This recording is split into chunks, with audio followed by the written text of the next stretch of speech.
everyone, I'm Goldie Chan with Warm Robots here with the Shorty Awards, and I am so excited to be joined by Christopher, who is Senior VP Brand Practice at Edelman, and Constance, who is Associate Creative Director also at Edelman. And we are going to talk about a very fun campaign.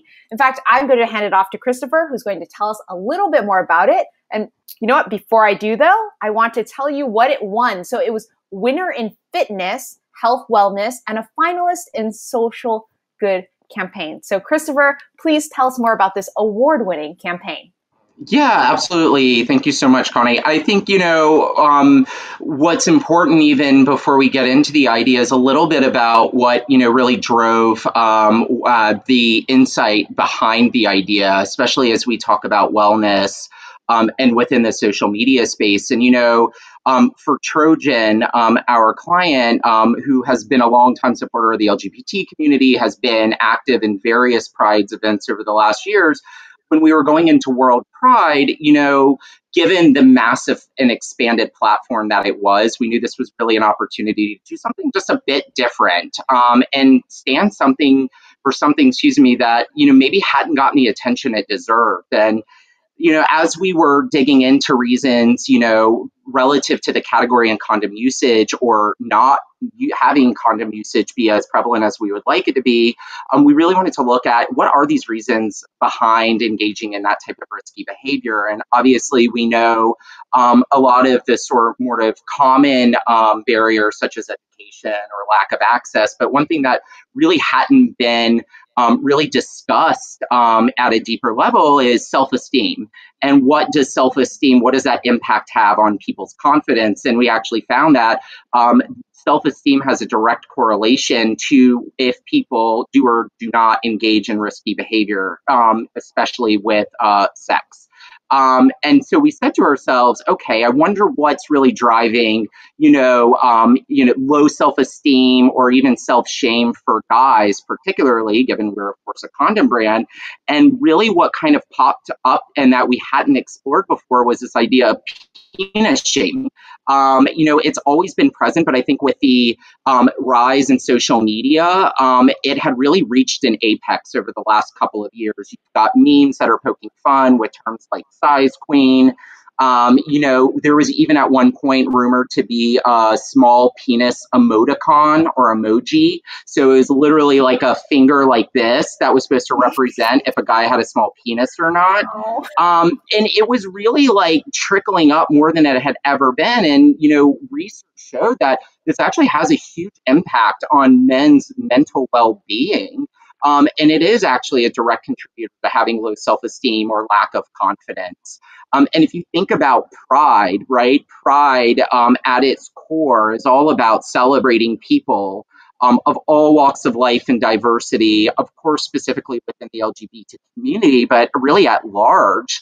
So for us, it was really this perfect opportunity to use Pride as a stage to talk about and encourage consumers to be really proud of who they are, all of who they are, not just their sexual orientation, but all aspects of themselves. Because when you do have that pride in yourself and you love yourself, you're really going to be encouraged and inspired to do anything to protect it. And that includes practicing safe sex and using protection through condoms. And so this real nugget came to life around how do we stand for or against this idea of penis shaming that had been so pervasive, especially in a time where you have on the flip side, in women's rights and really like destigmatizing a lot of like what's been going on out there. We need to kind of pay attention now to what's also going on relative to men and then specifically with the LGBT community. And that then birthed what was this amazing program, which is Trojan Concoctions. And Connie, I don't know if you wanted to kind of give a little highlight on that of kind of where we landed in terms of the activation. Yeah, so obviously this issue of, feeling penis shame and, that feeling leading to risky behavior is a very serious problem. But to kind of like tackle this, we wanted to make sure that instead of feeling ashamed, that men were feeling like super proud and celebratory. So Pride was the perfect event. So we decided to just really have a lot of fun with this serious issue. So yeah, we had, an ice cream truck complete with like a banana split, like phallic topper, like you really couldn't miss it, like strolling up, down, Fifth Avenue. And, we had characters for the ice creams, Chunky Hunky, Off the Hook, and everything was very playful, but kind of like spoke to the various identities, and I think made everyone there sort of feel proud to proclaim, like, yeah, I am a chunky monkey. And it naturally was just super Instagrammable. Everyone, just wanted to take part in this, and seeing like how happy it made everybody, like as we like went through the crowds, it was like it was very cool. And in fact, I think we have a short video on the truck itself, so let's go ahead and watch that together. Vroom, vroom, vroom, vroom, vroom. Introducing Trojan Concoctions, an ice cream truck that celebrates every penis shape and size. With flavors like Holy Cow, Yummy, Mighty Munchkin, and Off the Hook, we show that all types of penises are a treat. Now that is a amazing rainbow truck at Pride, and so fun. So great to see all the positive reactions that, in fact, I want to ask, of course, what were the most surprising reactions that you got to this campaign? I mean, I think, look, like, it's definitely, I think to Connie's earlier point, about this is a bit of a heavy topic, right? Like, and how do you approach it with levity?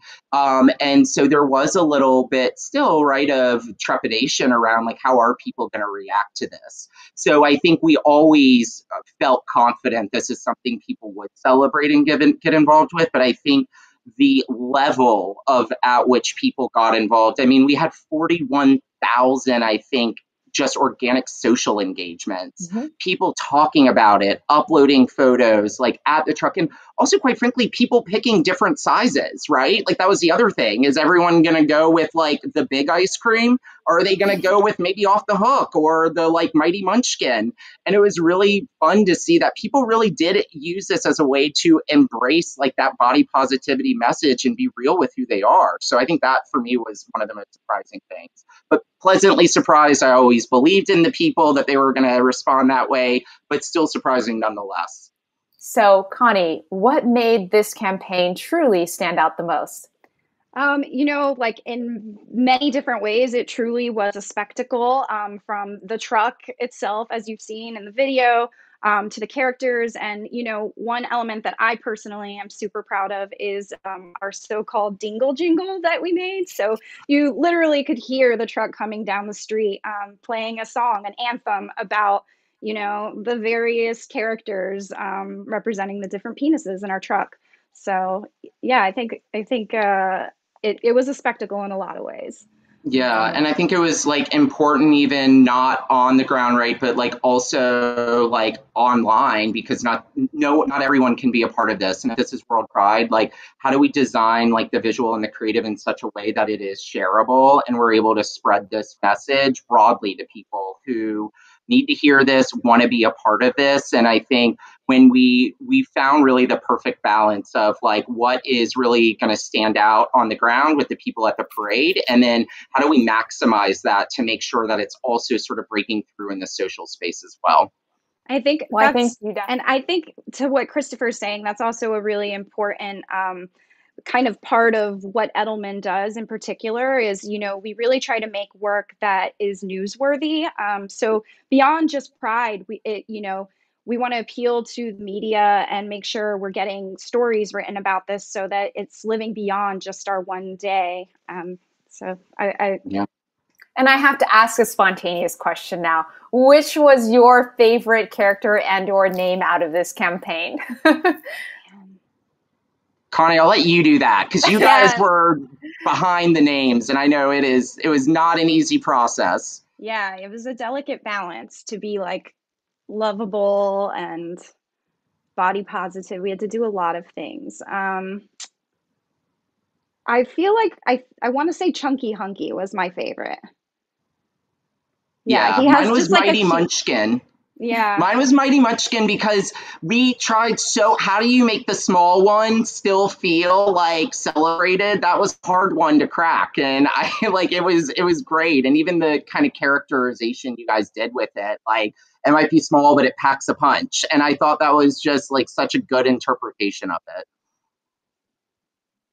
And that is so fun. So I have to ask, of course, how has winning the Shorty Awards positively affected this amazing team? I think it always feels good to get recognition for the work that you believe in. We work in a weird business, sometimes it's like hard to feel, what's the word?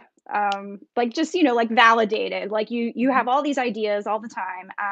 And I think it also just helps bring in more work like this, purposeful, really meaningful work. And hopefully this means we can do more of this. Amazing. Well, thank you guys so much for joining. Congratulations on your award this year. I'm assuming that we will see you again next year, hopefully, for another Shorty Awards. Have a wonderful, amazing day. Thank you. Thank you.